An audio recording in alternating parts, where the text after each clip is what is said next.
Good morning and happy Friday, everyone. Today, for our story time on the farm, we are going to read Journey, the Story of a Therapy Horse by Lisa Chambers and Jennifer Walters. On a starry night in a country backyard, a colt was born. A little girl watched as his mother licked him clean. Then, as foals must, he struggled to stand. He fell, once, twice, 3 times. Finally, he lurched onto his wobbly legs and stood. "Hooray!" exclaimed the girl. "What will you call him?" her father asked. The girl's head tipped back as she thought, and she gazed at the night sky. "Star," she said and smiled. Just like Star, the girl was small, but they grew together. Every day she rushed to the barn. She curried Star's coat and picked out his hooves. She threw sweet-smelling hay down from the loft. Sometimes, as she softly brushed dust from his face, she whispered secrets to him that no one else knew.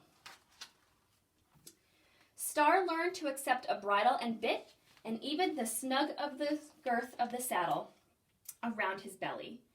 The girl taught him to walk, trot, and canter on cue.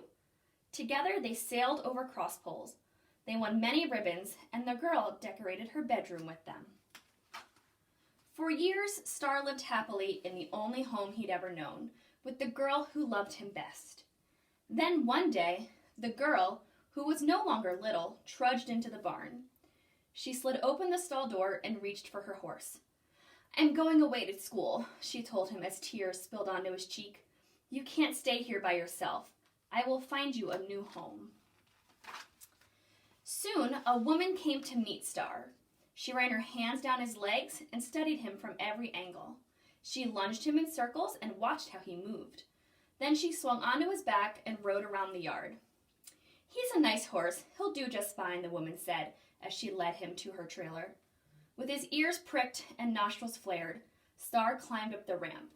Then the doors clanged shut and the trailer bumped down the drive. At his new home, Star did not compete in shows, and no one called him Star. The lesson barn already owned a horse by that name, so he was called Scout instead. Every day, girls and boys came to learn how to ride. Scout stood still as their little hands brushed his back and played with his mane. He gobbled up the treats they brought him. But Scout didn't like the lessons. His riders were unsteady. Some were afraid. One even fell off. Unsure, Scout would stop and refuse to move until the woman marched over and led him herself. Soon, no one wanted to ride Scout. One evening, the woman stepped into his stall and sighed. "I can't keep a lesson horse that no one rides." She led Scout to the trailer and he climbed inside. Once again, he rumbled off toward a new home. It was a stable for trail riding miles away. Day after day, Scout walked a path through the trees. The people who came to ride called him Dude, because that was the name stamped on his handed-down saddle. When midday heat scorched Dude's coat and lather appeared at his girth, he trudged along with the other horses. At night, he shared a field with them, and he became one of the herd. Then one morning, no one came to ready them for their work.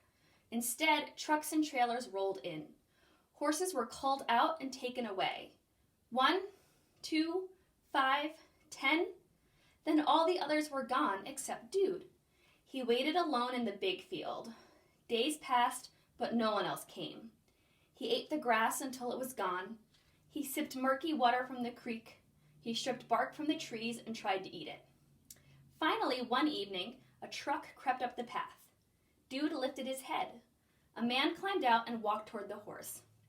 "Looks like they forgot you," he said. He ran a hand down Dude's thin neck. "You must be pretty hungry." The man snapped a lead rope to the gelding's muddy halter and led him away. At his new home, Dude was nursed back to health. Gradually, his ribs were hidden by flesh and his coat began to shine. The owner of the stable was pleased. She thought Dude could work as a therapy horse, helping people with special needs, but he would have to pass many tests first. Dude was led back and forth, round and round, while horse handlers and therapists studied his gait. They rattled toys at him and rolled balls under his belly. They led him to wheelchairs and walkers so he could see them from every angle. People sat sideways, backwards, and even stood on his back. Dude never shied. He's smart and sound and just the right size, the stable manager told the owner. They agreed he would stay. What will we call him, she asked. The man stepped back to study the horse. He's walked many trails, he said. Let's call him Journey. Journey became a therapy horse.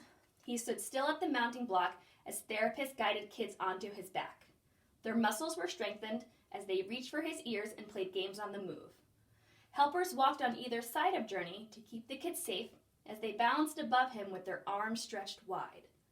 Soon, tall and walking up the ramp became easier for his riders. They did things they'd never been able to do, and Journey was there beneath them, warm and steady. One day, a little girl came to ride Journey. The therapist helped her walk to him because her legs were wobbly. She sat on his back and laughed and spoke out loud, though nobody understood her mixed-up words.